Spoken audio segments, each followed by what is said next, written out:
നമുക്കിന്ന് ഈ കാണുന്ന സാധനം ഒന്ന് ഉണ്ടാക്കാം കേട്ടോ. അതിനായിട്ട് ചിക്കൻ ഞാൻ നമ്മുടെ സാധാരണ മസാലകളൊക്കെ ഇട്ട് മാരിനേറ്റ് ചെയ്ത് മാറ്റി വെച്ചിട്ട് കുറച്ച് നേരം ഇപ്പോൾ പാനിൽ വെളിച്ചെണ്ണ ചൂടാക്കി നമ്മൾ ഫ്രൈ ചെയ്തെടുത്തിട്ടുണ്ട്. എന്നിട്ട് നമ്മുടെ സെയിം പാനിലേക്ക് വെജിറ്റബിൾസൊക്കെ ഇടാം. നമുക്ക് വേണ്ട വെജിറ്റബിൾസൊക്കെയുള്ള സവാള, ക്യാപ്സിക്കം, തക്കാളി അങ്ങനെ എല്ലാം ഇടാം.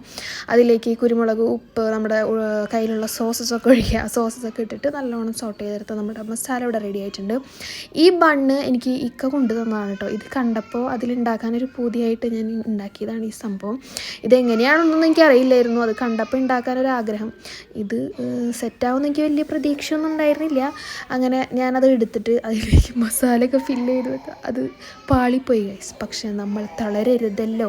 അപ്പം ഞാനത് നന്നായി പരത്തി അതിൽ പാത്രത്തിൽ വെച്ചിട്ട് നമ്മൾ മസാലയൊക്കെ ഇട്ട് മൊസറല്ല ചീസ് മുകളിലിട്ട് ഓർഗാനോ ഇട്ട് അങ്ങനെ ഞാൻ ഓവനിൽ വെച്ച് സെറ്റാക്കി എടുത്തു.